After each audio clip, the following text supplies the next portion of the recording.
Mes parents ont donné de l'argent à mon frère, payé son loyer et l'ont protégé de toute responsabilité pendant des années. Lorsqu'ils ont pris leur retraite, ils m'ont demandé de le laisser s'installer chez moi. J'ai refusé, et la situation a rapidement dégénéré. Moi, un homme de 28 ans, j'ai grandi dans une de ces familles où le favoritisme était si flagrant qu'il aurait pu servir de cas d'étude dans un manuel de psychologie. Mon frère aîné, Maxime, 31 ans, était l'enfant chéri qui aurait pu littéralement mettre le feu à la maison. Et mes parents auraient accusé les allumettes d'être trop inflammables. Pendant ce temps, j'étais pour ainsi dire la dernière roue du carrosse. Le genre de pensée, oh, c'est vrai, on a un autre fils. En grandissant dans la banlieue de Lyon, j'ai appris très tôt qu'il y avait deux ensembles de règles dans notre maison. Celle de Maxime et celle de tous les autres. Maxime pouvait sortir jusqu'à minuit les soirs d'école parce qu'il socialisait et développait des compétences de vie importantes. Je devais être à la maison à 20h parce que j'avais besoin de structure. Maxime pouvait abandonner toutes les activités périscolaires qu'il commençait parce qu'il se cherchait. J'ai dû continuer l'orchestre scolaire pendant 4 ans, même si je détestais la clarinette, parce que l'engagement forge le caractère. Ce deux poids, deux mesures était si criant que c'en était presque comique. Presque. À 17 ans. Maxime a endommagé la voiture de mon père en fonçant droit dans une boîte aux lettres alors qu'il envoyait un message. Et mes parents lui ont acheté une Peugeot d'occasion 2 semaines plus tard pour qu'il puisse apprendre de son erreur dans un véhicule plus sûr. Une fois, j'ai eu une note de 14/20 à un contrôle de chimie. Et ma mère m'a fait un sermon de 2 heures sur le potentiel gâché. Une note de 14/20. Je me souviens encore de son visage déçu. Comme si j'avais personnellement déshonoré tous les ancêtres de notre arbre généalogique. Les événements scolaires étaient une autre plaisanterie. Maxime obtenait des notes moyennes, rien de spécial. Peut-être une moyenne de 10,5/20 dans un bon semestre. Chaque bulletin était célébré comme s'il avait gagné un prix Nobel. Mes parents l'emmenaient dîner, lui achetaient quelque chose de bien. Lui disaient à quel point ils étaient fiers de ses efforts. Pendant ce temps, j'avais d'excellentes notes. Et le plus que j'ai jamais obtenu était un signe de tête approbateur. Une fois. J'ai été inscrit au tableau d'honneur pour le 6e semestre consécutif et la réponse de ma mère a été « Eh bien, tu es censé bien faire. Merci pour l'enthousiasme, maman. » Les vacances étaient toujours une production centrée sur le spectacle de Maxime. Le matin de Noël, on aurait dit que le Père Noël avait une dent contre moi. La pile de cadeaux de Maxime pouvait bloquer une porte tandis que je recevais peut-être 3 ou 4 articles pratiques. Des chaussettes, une calculatrice pour l'école. Des cartes cadeaux pour des endroits où je n'allais jamais. Une année, j'ai reçu une boîte à outils tandis que Maxime déballait une console de jeu. Le dernier smartphone est, d'une manière ou d'une autre, une moto tout-terrain. L'explication de ma mère était que Maxime avait besoin de plus parce qu'il appréciait les choses différemment. Je ne sais toujours pas ce que cela signifie. Je suis presque sûr que j'aurais apprécié une console de jeu différemment d'un jeu de clé à douille. Les anniversaires suivaient le même schéma. Les fêtes de Maxime étaient de grands événements. Salle louée, traiteur, tous ses amis invités. Mes anniversaires étaient une pensée après coup. Tu veux même une fête cette année ? Me demandait ma mère chaque année. Montrant clairement que la réponse qu'elle souhaitait était non. À 14 ans. J'avais cessé d'attendre quoi que ce soit et je leur disais simplement de ne pas se donner la peine. Il était plus facile de n'avoir aucune attente que d'être déçu à nouveau. Mon père a toujours été le plus grand supporter de Maxime. Chaque réussite médiocre était célébrée comme si Maxime avait guéri le cancer. Maxime a intégré l'équipe de football du lycée en 2e année. Papa a organisé une fête. Maxime a obtenu son baccalauréat avec une moyenne de 10,1/20. Papa a versé de vraies larmes de fierté. Quand j'ai obtenu mon baccalauréat avec mention et une bourse d'études complète pour l'INSA Lyon. Mon père m'a tapoté l'épaule et a dit « Bon travail ». Avant de me demander si j'avais vu les nouvelles baskets de Maxime. J'étais là, avec une bourse complète pour une grande école d'ingénieurs, et mon père s'intéressait plus à des chaussures. Ce qu'on apprend en étant l'enfant délaissé, c'est à ne plus rien attendre.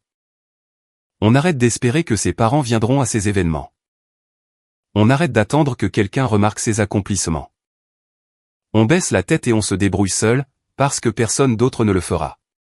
C'est ce que j'ai fait. J'ai eu des petits boulots pendant tout le lycée. J'ai économisé chaque centime et j'ai compté les jours jusqu'à ce que je puisse m'échapper. Chaque service que je faisais était un pas de plus vers l'indépendance. À 14 ans, je travaillais à emballer les courses dans un supermarché, puis je suis passé au réassortiment des rayons. À 16 ans, je travaillais dans un magasin de bricolage local où les anciens m'ont appris des compétences pratiques. Les bases de la plomberie, les fondamentaux de l'électricité. Comment réparer les choses au lieu de simplement les remplacer. Ces gars m'ont montré plus d'attention en 2 ans que mes parents en 16. L'un d'eux, un plombier à la retraite nommé Marcel, m'a dit que j'avais une bonne tête et de bonnes mains. Et que j'irais loin si je restais sur le droit chemin. Ce simple commentaire a signifié plus pour moi que tout ce que mes parents ont pu dire. L'université était mon billet de sortie, et je l'ai saisi à 2 mains. 4 ans d'ingénierie, diplômé avec mention. J'ai décroché un bon emploi d'ingénieur mécanique dans une usine de fabrication de la région lyonnaise. Pendant que Maxime passait d'un petit boulot payé au salaire minimum à un autre et demandait à nos parents des prêts qui, tout le monde le savait, n'étaient que des cadeaux déguisés, je me construisais une vraie vie. Une vraie carrière, de vraies économies, un vrai avenir. À 25 ans. J'avais assez économisé pour l'apport d'un pavillon modeste de 3 chambres dans un quartier agréable de la banlieue lyonnaise. Rien d'extraordinaire, mais c'était à moi. Chaque mensualité de prêt immobilier était un rappel que j'avais fait cela moi-même. Pas de cadeau de papa et maman. Pas de prêt qui n'avait comme par magie jamais besoin d'être remboursé. Juste des années de travail acharné et de planification minutieuse. Le jour où j'ai signé les documents de l'acte notarié a été l'un des plus beaux jours de ma vie. J'avais quelque chose qui était entièrement à moi, construit entièrement sur mes propres efforts. La vie de Maxime, quant à elle, était une suite ininterrompue de difficultés. Il ne pouvait pas garder un emploi plus de 6 mois. Il se faisait renvoyer pour ses retards, pour ses problèmes de comportement.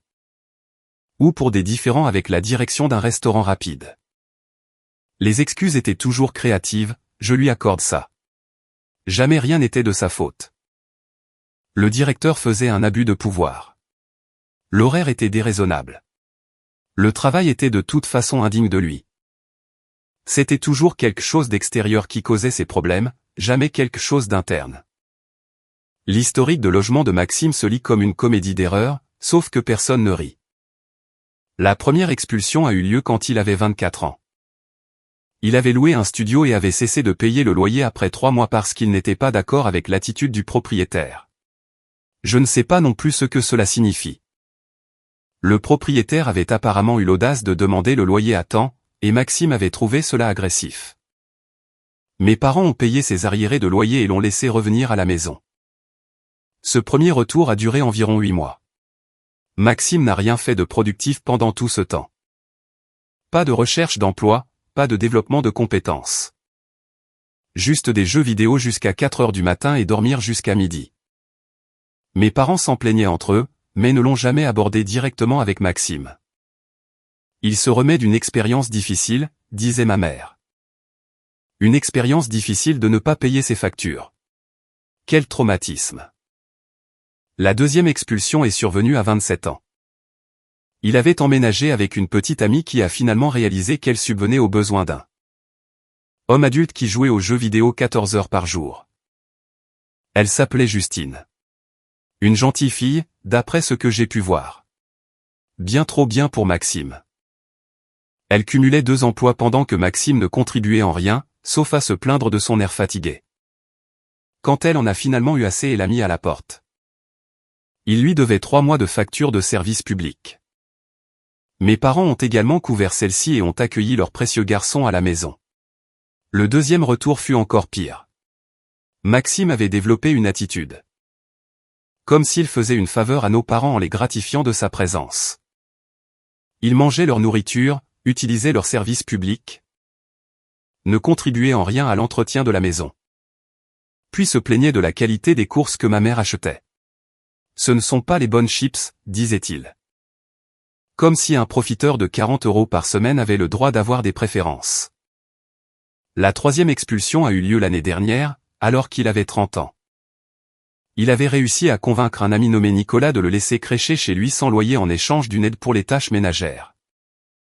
Il s'est avéré que la définition de Maxime d'aider aux tâches ménagères était de manger toute la nourriture et de ne jamais rien nettoyer. Nicolas lui avait proposé un arrangement simple, garder les parties communes propres, sortir les poubelles, des choses de base. Maxime n'a même pas réussi à faire ça. L'ami lui a donné 2 semaines pour partir. Maxime a fait durer cela 2 mois. Jusqu'à ce que le type change littéralement les serrures pendant que Maxime était sorti. Chaque fois, mes parents agissaient comme si Maxime était une victime des circonstances. Malchance, mauvais endroit, mauvais moment, l'économie. Tout et n'importe quoi sauf la vérité évidente que Maxime était un profiteur paresseux qui n'avait jamais appris les conséquences parce qu'il l'avait protégé de chacune d'entre elles. La gymnastique mentale qu'ils effectuaient pour éviter de tenir Maxime pour responsable aurait pu remporter des médailles olympiques. Après la 3e expulsion, Maxime est de nouveau rentré à la maison. Mes parents approchaient de la soixantaine à ce stade, censés préparer leur retraite. Et voilà leur fils de 30 ans campé dans sa chambre d'enfant comme si rien n'avait changé depuis le lycée. Il s'en plaignait à moi lors de nos rares appels téléphoniques. Maxime traverse une période difficile.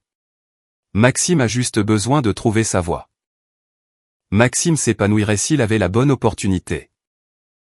Les opportunités dont Maxime avait réellement besoin étaient des compétences de base et une prise de conscience. Mais ce n'était pas quelque chose que mes parents étaient équipés pour fournir. Ils avaient passé 3 décennies à s'assurer que Maxime n'aurait jamais à grandir. Et maintenant, ils étaient choqués qu'il ne l'ait pas fait. Choqués, je vous le dis. Je suis resté à l'écart la plupart du temps. J'envoyais une carte pour les fêtes, j'appelais pour les anniversaires. Je rendais visite peut-être 2 fois par an pour des dîners gênants où Maxime finissait inévitablement par demander à emprunter de l'argent, et je disais inévitablement non. Ma relation avec ma famille était cordiale mais distante, ce qui, honnêtement, me convenait parfaitement. J'avais fait la paix avec qui ils étaient il y a longtemps. Il y a environ 8 mois, mes parents ont lâché une bombe lors d'un de nos rares dîners de famille. Ils vendaient la maison familiale pour s'installer dans un appartement en Provence, près d'Aix-en-Provence. Ils voulaient se rapprocher de la sœur de ma mère et profiter de leurs années de retraite au soleil. La région d'Aix-en-Provence, apparemment, la vie dans le sud pour leurs années dorées. En surface, cela semblait tout à fait raisonnable. Ils approchaient de la soixantaine. La maison était trop grande pour 2 personnes. La Provence avait du sens pour le climat et les liens familiaux. Je les ai en fait félicités. Cela semblait être un solide plan de retraite. Beau temps, famille à proximité, coût de la vie plus bas. Puis le couperet est tombé, et durement. Donc, évidemment, Maxime aura besoin d'un endroit où rester, a dit ma mère nonchalamment, comme si elle parlait de la météo. Nous pensions que, comme tu as cette chambre supplémentaire, il pourrait s'installer chez toi temporairement, juste le temps qu'il se remette sur pied. J'ai failli m'étouffer avec mon eau. Mes chambres supplémentaires étaient un bureau à domicile où je faisais du travail de consultant indépendant et une chambre d'amis que j'utilisais peut-être 3 fois par an pour de vrais invités. Aucune des 2 n'était un entrepôt pour Maxime. Le bureau en particulier était important pour mon revenu complémentaire, qui rapportait 15 000 € de plus par an. Je n'allais pas le transformer en chambre pour mon frère perpétuellement au chômage. Ça ne va pas le faire pour moi, ai-je dit, probablement trop vite. Le visage de mon père a pris cette expression qu'il avait toujours quand je ne me conformais pas immédiatement à l'agenda familial. Un mélange de confusion et d'irritation. Comme s'il ne pouvait pas tout à fait comprendre que j'avais mes propres opinions sur ma propre maison. Pourquoi pas? Tu as la place. Avoir de la place et vouloir un colocataire sont 2 choses différentes. Maxime et moi n'avons pas vraiment un style de vie compatible. Ce par quoi je voulais dire que je payais mes factures et maintenais des normes d'hygiène de base, mais j'essayais d'être diplomate. Maxime était assis en face de moi, faisant défiler son téléphone comme si cette conversation sur toute sa situation de logement ne le concernait pas. Classique Maxime.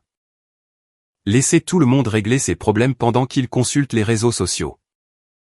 Probablement en train de regarder des mèmes pendant que son avenir locatif était en discussion. Ce ne serait que temporaire, a insisté ma mère. 6 mois, peut-être 1 an, juste le temps que Maxime économise assez pour son propre appartement. 6 mois à 1 an, vraiment? Maxime avait vécu sans loyer chez nos parents pendant la meilleure partie d'une décennie. À plusieurs reprises, et n'avait jamais réussi à économiser quoi que ce soit. L'idée qu'il développerait soudainement une discipline financière chez moi était risible. Cet homme n'avait jamais économisé un centime de sa vie. Tout l'argent qu'il recevait allait directement dans les jeux vidéo. La livraison de nourriture et toute autre gratification immédiate qu'il désirait. Je suis désolé, mais non, je ne suis pas en position de prendre un colocataire. J'ai utilisé un langage d'entreprise parce que j'avais appris que l'honnêteté directe avec mes parents ne menait qu'à des disputes. Un langage plus doux achetait parfois plus de temps. Le dîner est devenu gênant après ça. Mes parents n'arrêtaient pas de revenir sur le sujet, essayant différents angles. Ce serait si bon pour Maxime d'être entouré d'une influence positive. Ça m'aiderait aussi, parce que Maxime pourrait t'aider à la maison. L'image mentale de Maxime aidant dans ma maison m'a presque fait éclater de rire. C'était un gars qui avait une fois passé 3 semaines sans faire de lessive parce qu'il oubliait tout le temps. Il aiderait dans ma maison comme une tornade aide dans un parc de mobil-homes. J'ai tenu bon. Non, c'était non. Quand je suis parti ce soir-là, mes parents m'ont regardé comme si je les avais personnellement trahis. Maxime a juste haussé les épaules et est retourné à son téléphone. Typique. Mes parents ont déménagé en Provence il y a environ 4 mois.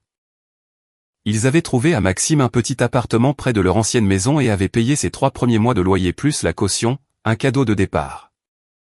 Ils appelaient ça un dernier coup de pouce pour le lancer. Vous pouvez probablement deviner ce qui s'est passé ensuite. Maxime a tenu exactement 2 mois et demi avant de se faire expulser à nouveau. Cette fois, c'était pour des plaintes de bruit. Des dommages matériels et le non-paiement du loyer une fois que les mois prépayés par mes parents étaient écoulés. Le propriétaire a tout documenté méticuleusement. Maxime avait apparemment organisé des rassemblements bruyants plusieurs soirs par semaine, tenant les voisins éveillés jusqu'à 3 heures du matin. Il avait réussi à faire un trou dans le mur de la salle de bain, prétendant qu'il était déjà faible et qu'il l'avait à peine touché. Le propriétaire avait des photos montrant un trou de la taille d'un poing qui n'était certainement pas là lors de l'état des lieux d'entrée. Mes parents m'ont appelé le jour où Maxime a reçu son avis d'expulsion. Ma mère était pratiquement hystérique au téléphone, racontant que Maxime n'avait nulle part où aller et qu'il finirait à la rue si quelqu'un ne l'aidait pas. Mon père a pris le relais et a utilisé sa voix sérieuse. Celle qu'il pensait probablement imposer le respect, mais qui sonnait juste constipée.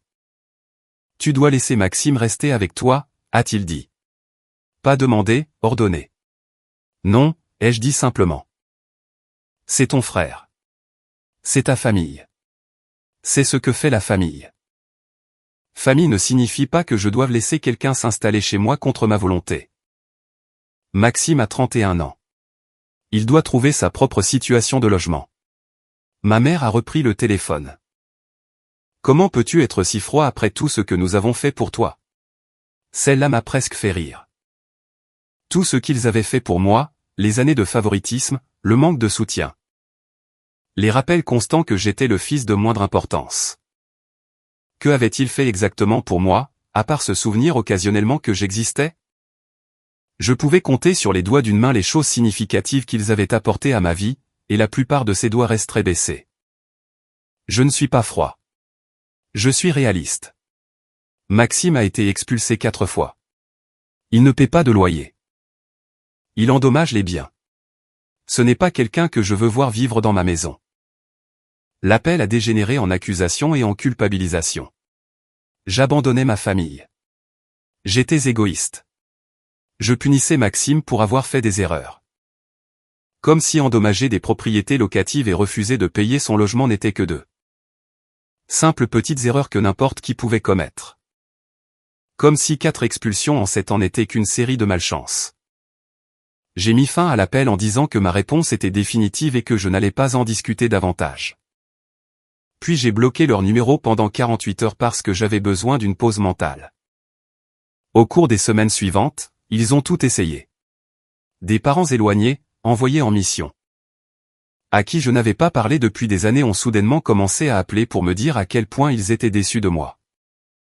Ma tante m'a envoyé un verset de la Bible sur l'amour fraternel. Un cousin que j'avais rencontré peut-être 2 fois a essayé de m'ajouter en ami sur les réseaux sociaux. Probablement pour continuer la campagne de culpabilisation. Même ma grand-mère, que j'aimais sincèrement, a appelé pour suggérer gentiment que la famille est de la famille. Je lui ai expliqué la situation et elle a semblé comprendre. Bien qu'elle m'ait tout de même encouragé à garder le cœur ouvert. Maxime lui-même a appelé plusieurs fois. Son approche était différente. Moins de culpabilité, plus de promesses. Il avait changé. Il apprendrait de ses erreurs. Il trouverait un travail immédiatement. Il paierait un loyer. Il serait le colocataire parfait. Je saurais à peine qu'il était là. Bien sûr. Le gars qui ne pouvait pas garder un emploi pendant 6 mois allait soudainement se transformer en locataire modèle. Je n'y croyais pas. J'ai dit non. Chaque fois, j'ai dit non. Ma maison, mes règles, ma décision. Maxime pouvait se débrouiller seul, comme tous les autres adultes de la planète. Il y a environ 6 semaines, j'ai reçu une lettre par la poste qui m'a fait éclater de rire. Elle venait d'un cabinet d'avocats dont je n'avais jamais entendu parler. M'informant que mes parents envisageaient une action en justice contre moi pour préjudice moral et manquement au devoir de soutien familial implicite. J'ai dû la lire 3 fois pour m'assurer que je n'hallucinais pas. Mes parents menaçaient de me poursuivre en justice parce que je ne voulais pas laisser mon frère adulte vivre dans ma maison. Ce ne pouvait pas être réel. La lettre était rédigée sur du papier à en-tête officielle avec des polices sophistiquées et du jargon juridique, mais le fond était du pur délire. J'ai appelé un ami avocat de l'université pour avoir son avis. Il était tout aussi perplexe. Le manquement au soutien familial n'est pas vraiment une chose applicable entre frères adultes de cette manière. A-t-il expliqué, du moins pas de la façon dont il le décrivait. Il n'y a aucune obligation légale d'héberger des frères et sœurs adultes. On dirait que quelqu'un leur a donné de très mauvais conseils juridiques ou qu'ils ont trouvé un avocat prêt à prendre leur argent pour une affaire qui n'ira nulle part. Il m'a suggéré de répondre formellement par l'intermédiaire d'un avocat pour montrer clairement que je n'étais pas intimidé. J'ai donc engagé mon propre avocat, rien d'extraordinaire. Juste un type local nommé Laurent qui s'occupait des affaires civiles générales. Il a envoyé une lettre de réponse qui disait en gros: il n'y a aucune base légale pour ces réclamations et toute poursuite serait abusive. Je pensais que ce serait la fin de l'histoire. Des gens normaux réaliseraient qu'ils n'avaient aucune chance et laisseraient tomber. Mais mes parents n'étaient pas des gens normaux. C'étaient des gens qui avaient passé 30 ans à refuser d'accepter que leur enfant chéri ait le moindre défaut. Et ils n'allaient pas commencer à accepter la réalité maintenant. 2 semaines plus tard, j'ai reçu de vrais papiers du tribunal judiciaire. Mes parents me poursuivaient pour 45 000 € de dommages et intérêts pour préjudice moral intentionnel et manquement par négligence à fournir un soutien familial. Les accusations étaient complètement folles. Ils alléguaient que mon refus d'héberger Maxime leur avait causé un grave préjudice émotionnel et les avait forcés à engager des dépenses financières importantes pour subvenir eux-mêmes aux besoins de Maxime. L'ironie était à couper au couteau. Ils avaient subvenu aux besoins de Maxime toute sa vie. Ils avaient encouragé chaque mauvaise décision, couvert chaque conséquence et l'avaient protégé de chaque échec. Mais d'une manière ou d'une autre, mon refus de continuer leur schéma d'assistanat leur causait un préjudice émotionnel. Mon avocat a examiné la plainte et a confirmé ce que je soupçonnais déjà. C'est absurde. Il n'y a pas de motif d'action ici. Ils vous poursuivent essentiellement pour ne pas être assez généreux avec vos biens personnels. Aucun juge ne prendra cela au sérieux. Mais nous devions quand même répondre. Nous devions suivre la procédure, et cela signifiait aller au tribunal judiciaire. La phase de communication des pièces fut instructive. Mon avocat a demandé à mes parents des documents relatifs à leur réclamation, y compris des relevés financiers montrant les dépenses importantes qu'ils avaient soi-disant engagées à cause de mes actions. Ce que nous avons reçu était une mine d'or. Premièrement, il y avait des relevés bancaires montrant que mes parents transféraient de l'argent à Maxime depuis des années. Pas seulement en cas d'urgence, mais régulièrement. Des virements mensuels de 500 €, 700 €, parfois 1200 €. Cela durait depuis au moins les 5 dernières années, d'après les dossiers qu'ils ont fournis. Maxime ne demandait pas seulement de l'aide occasionnellement. Il était pratiquement sur leur fiche de paie. En 5 ans, il lui avait donné environ 40 000 €, peut-être plus. C'est un apport pour une maison. C'est un master. C'est un capital de départ pour une entreprise. Au lieu de cela, cet argent a servi à financer l'adolescence prolongée de Maxime. Deuxièmement, il y avait des courriels entre mes parents discutant de leur plan de retraite. Et c'est là que les choses sont devenues vraiment intéressantes. Dans ces courriels, ils parlaient ouvertement de la façon dont ils s'attendaient à ce que je prenne en charge le soutien de Maxime une fois qu'ils auraient déménagé en Provence. Ils discutaient du fait que mon pavillon avait beaucoup de place et que j'étais financièrement assez stable pour supporter le fardeau. Ils ont même calculé combien d'argent ils économiseraient si Maxime vivait avec moi au lieu de dans son propre appartement. Un courriel de ma mère à mon père disait littéralement, une fois qu'il sera installé chez son frère, nous pourrons enfin arrêter de nous soucier des paiements mensuels. Ils ne me poursuivaient pas parce qu'ils étaient émotionnellement dévastés. Ils me poursuivaient parce que j'avais perturbé leur plan pour me rendre financièrement responsable de leur fils adulte. Cette action en justice n'avait rien à voir avec le devoir familial. C'était une question d'argent. D'argent, purement et simplement. Mon avocat était presque euphorique quand il m'a montré ces documents. Il a dit, cela montre que leur motivation était financière, pas émotionnelle. Ils voulaient vous transférer les frais de subsistance de Maxime et, lorsque vous avez refusé, ils ont essayé de vous forcer par la voie légale. Nous avons préparé notre défense en conséquence. Nous avons documenté l'historique des expulsions locatives de Maxime. Nous avons recueilli des témoignages de ses anciens propriétaires sur les dommages matériels et les loyers impayés. Un propriétaire a envoyé une déclaration détaillée décrivant comment Maxime avait laissé l'appartement dans un si mauvais état qu'il avait fallu 2 500 € pour le rendre à nouveau louable. Nous avons compilé des preuves de son historique d'emploi, montrant qu'il gardait rarement un travail plus de quelques mois. Nous avons dressé un portrait de la raison exacte pour laquelle toute personne raisonnable refuserait de l'héberger.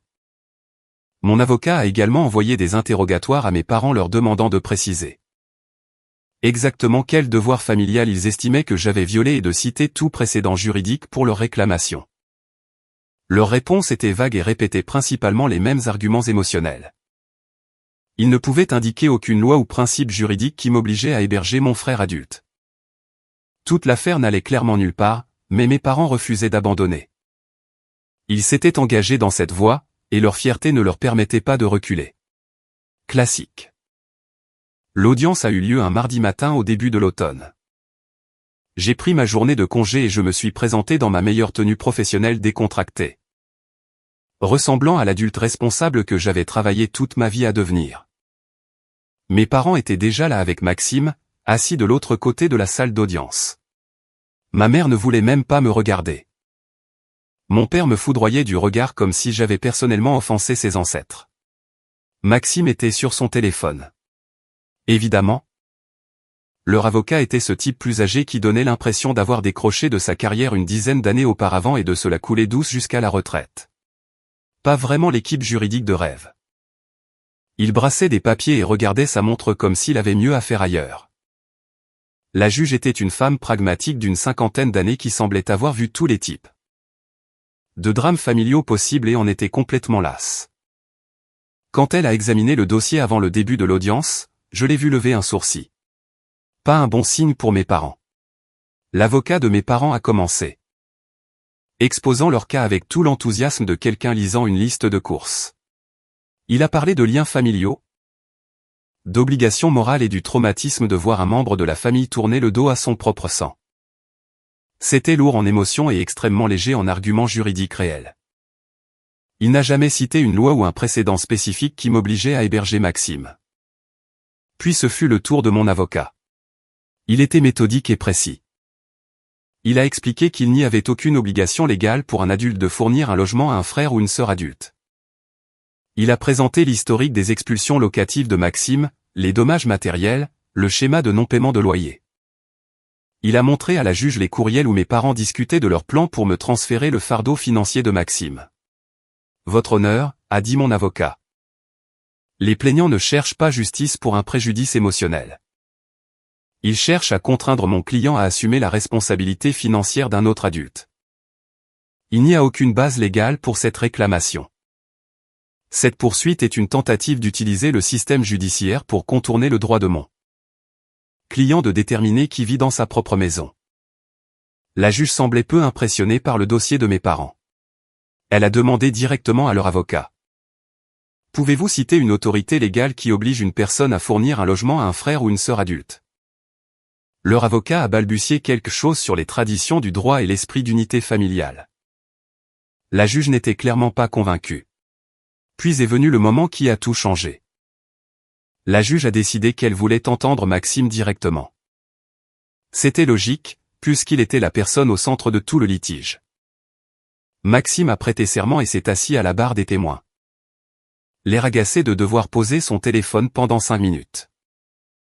L'avocat de mes parents a posé à Maxime quelques questions faciles. Depuis combien de temps cherchait-il un logement stable? Quels étaient ses plans pour l'emploi? Comment mon refus de l'aider l'avait-il affecté? Les réponses de Maxime étaient prévisiblement celles de Maxime. Il explorait des options. Il était entre deux opportunités professionnelles. Mon refus l'avait vraiment blessé parce qu'il pensait que j'étais censé le soutenir. Puis ce fut le tour de mon avocat. Il a commencé avec l'historique des expulsions locatives de Maxime, les passant en revue méthodiquement. Maxime a essayé de minimiser et de dévier, mais les documents étaient clairs. 4 expulsions, dommages matériels, loyers impayés. Le schéma était indéniable. Puis mon avocat a posé la question qui a fait voler toute l'affaire en éclats. Maxime, où vivez-vous actuellement? Maxime a haussé les épaules. Chez mon pote Thomas. Il me laisse squatter son canapé jusqu'à ce que tout ça soit réglé. Donc, vous n'êtes pas sans abri. Vous ne vivez pas dans la rue comme vos parents l'ont prétendu dans leur plainte. Maxime a semblé confus par la question. Non, je suis chez Thomas depuis environ 2 mois. Ça va. Les sourcils de la juge se sont levés. L'avocat de mes parents avait l'air de vouloir s'enfoncer dans le sol. Mon avocat a continué.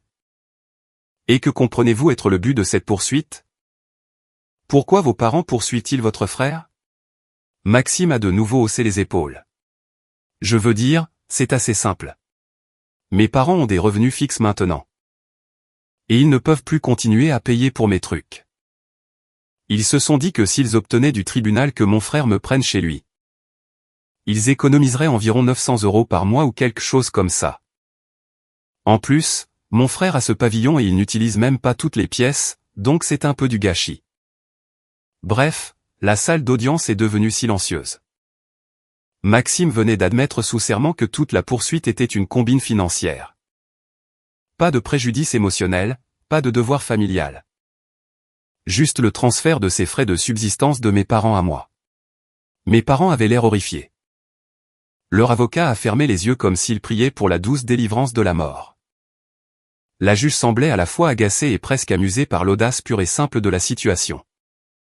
Alors, laissez-moi m'assurer que je comprends bien, a dit la juge lentement.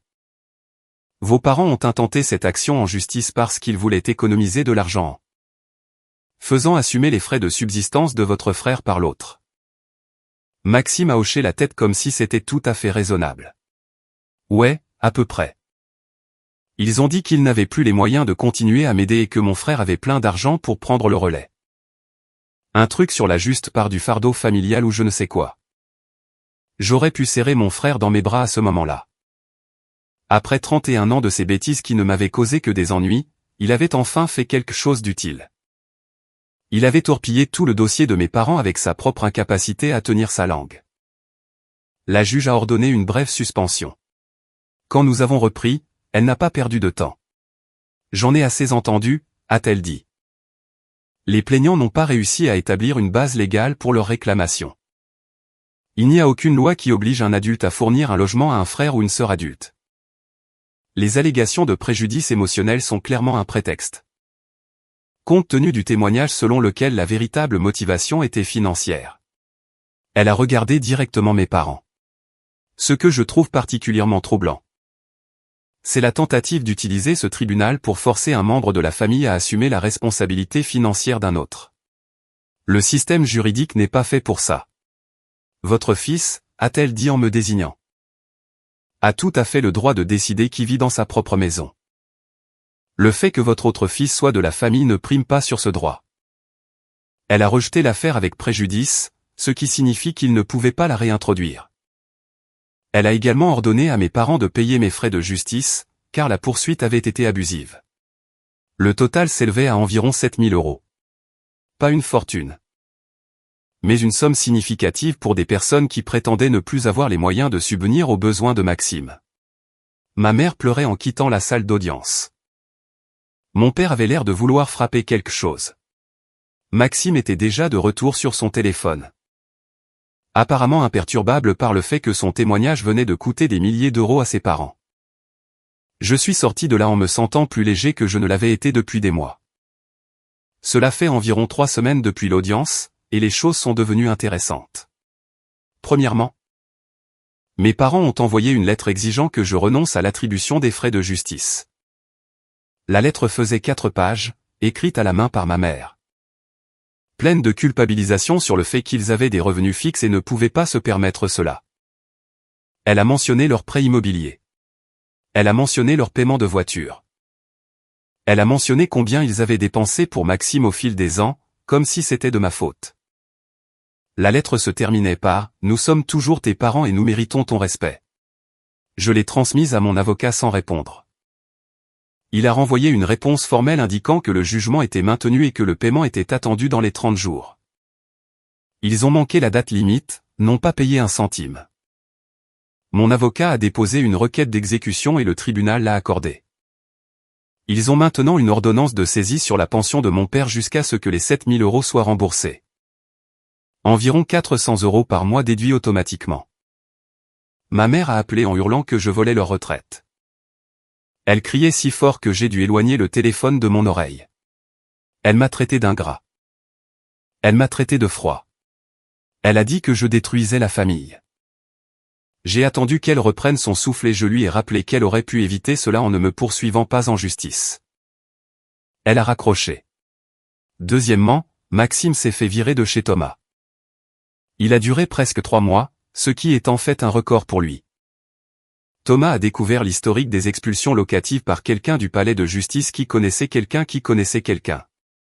Il a donné à Maxime une semaine pour partir. Maxime m'a appelé pour demander juste quelques nuits le temps de s'organiser. J'ai dit non. Il m'a traité de tous les noms et a raccroché. Troisièmement, ma grand-mère a appelé. Elle avait entendu toute l'histoire de ma tante qu'il avait entendue de la narration dramatique de ma mère. Grand-mère voulait ma version. Je lui ai tout raconté, y compris les courriels où mes parents prévoyaient de me refiler Maxime. Elle est restée silencieuse un long moment. Puis elle a dit qu'elle était déçue de mon père pour la façon dont il avait élevé Maxime et dont il me traitait. Elle m'a dit qu'elle avait essayé de les avertir des années auparavant à propos de l'assistanat. Personne n'a écouté. Quatrièmement, Maxime s'est pointé chez moi. Il est juste apparu sur mon seuil mardi soir dernier vers 21 h avec un sac de sport, l'air pitoyable et trempé par la pluie. Il a dit qu'il n'avait nulle part où aller. Son pote Thomas l'avait mis à la porte. Il avait essayé nos parents, mais ils étaient toujours en Provence. Il avait même appelé Justine, l'ex-petite amie, qui a ri et lui a raccroché au nez. Je suis resté dans l'embrasure de la porte et je lui ai dit que ce n'était pas mon problème. Il s'est mis à crier, m'a traité de tous les noms, a dit que j'étais censé être son frère. Que les liens du sang étaient censés signifier quelque chose. Que je lui devais ça parce que j'avais eu tous les bons gènes et que j'avais eu la vie facile. Cette dernière partie m'a presque fait rire. Un voisin a passé la tête dehors pour voir ce qu'était tout ce remue-ménage. J'ai fait un signe pour lui faire savoir que tout allait bien. Maxime l'a remarqué et a baissé la voix, mais son visage était toujours rouge de colère. Il a essayé une approche différente, la supplication. Il a dit qu'il dormirait sur le perron s'il le fallait. Il a dit qu'il avait juste besoin d'une nuit pour s'organiser. Il a dit qu'il serait parti au matin. Je lui ai dit non et j'ai fermé la porte. Il a commencé à cogner dessus. J'ai appelé la ligne de police non urgente pour documenter l'incident au cas où il tenterait quelque chose. Il a dû me voir par la fenêtre car il a pris son sac et est parti avant leur arrivée. L'agent qui s'est présenté a pris ma déposition et m'a suggéré d'installer une sonnette vidéo. J'en ai commandé une le soir même. Cinquièmement, mes parents sont revenus de Provence. Ils séjournent dans un hôtel près de leur ancienne maison pour essayer d'aider Maxime à se remettre sur pied. Ma mère m'a appelé pour me le dire, comme si j'étais censé me sentir coupable. Je lui ai demandé comment se passait l'appartement de retraite.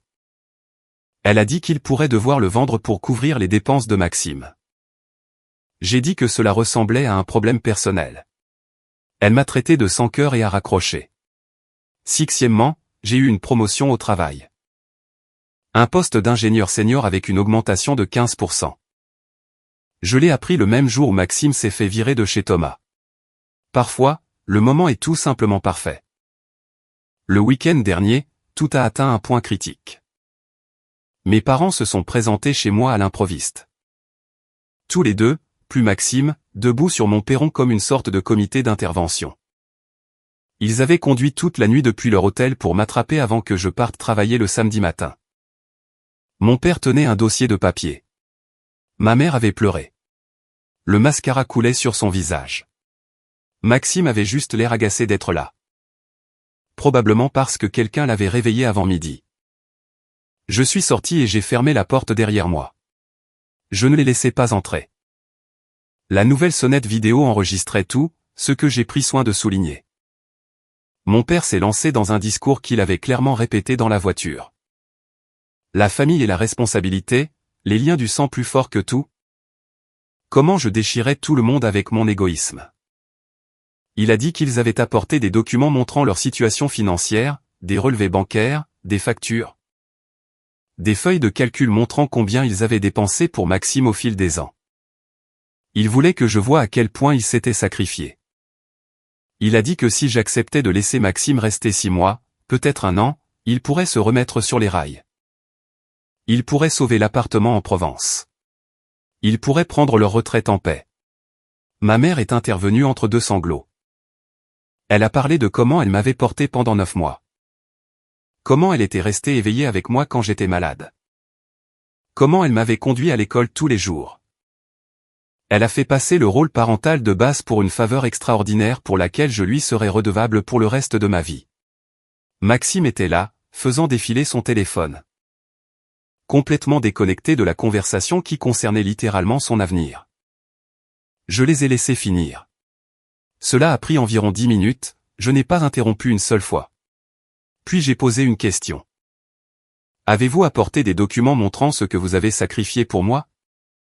Mon père a ouvert la bouche, l'a refermée et a regardé ma mère. Elle a regardé le sol. Maxime a carrément ri. Mec, sérieusement. Je l'ai ignoré et j'ai gardé les yeux sur mes parents. Je leur ai dit que c'était la dernière conversation que nous aurions sur la situation de logement de Maxime. Je n'allais pas l'héberger. Je n'allais pas le financer. Je n'allais jamais le tirer d'affaire. S'il voulait continuer à assister un homme de 31 ans qui ne pouvait ni garder un emploi ni payer un loyer, c'était leur choix. Mais il n'allait pas en faire mon problème. Pas par la culpabilité, pas par la manipulation, et certainement pas par le système judiciaire. Ma mère s'est mise à pleurer plus fort. Ces sanglots déchirants qui me faisaient me sentir si mal quand j'étais enfant ne fonctionnaient plus. Maxime a levé les yeux au ciel et a marmonné quelque chose sur le fait que j'étais un vrai crétin. Puis il a dit à voix basse que j'avais toujours été le difficile. Venant de lui, c'était presque drôle. Le visage de mon père a pris cette teinte rouge familière. Il a commencé à dire quelque chose sur le fait que je le regretterais, que je serais seul quand je serais vieux. Que personne ne serait là pour moi parce que je n'étais pas là pour ma famille. Je l'ai interrompu. Je leur ai dit qu'ils pouvaient soit accepter ma décision et nous pourrions avoir une sorte de relation à l'avenir. Soit ils pouvaient continuer à insister et je couperais tout contact. Plus d'appels, plus de lettres, plus de visites impromptues chez moi. Leur choix. Offre finale. Mon père a jeté le dossier par terre. Des papiers se sont éparpillés sur mon perron. Relevés bancaires, factures, toute cette documentation qu'il voulait que je voie. Il est retourné à la voiture en trombe sans rien ramasser. Ma mère a suivi, toujours en pleurant. Me lançant un regard qui était censé me faire sentir coupable. Maxime m'a fait un geste obscène et s'est éloigné. Déjà de retour sur son téléphone avant d'atteindre la voiture. Ils ont démarré en trombe et ont quitté mon allée comme dans une scène de film dramatique. J'ai ramassé le dossier et tous les papiers éparpillés. Je suis rentré et j'ai tout jeté au recyclage sans rien regarder. C'était il y a 5 jours. Je n'ai eu de nouvelles d'aucun d'eux depuis. Ma maison est calme. Mes économies sont intactes. Ma promotion commence le mois prochain. J'ai un rendez-vous le week-end prochain avec une femme de ma salle de sport qui a ri quand je lui ai raconté la version abrégée de cette histoire. Si vous avez aimé, n'oubliez pas de laisser un commentaire et de soutenir la chaîne en vous abonnant. À bientôt pour les prochaines stories.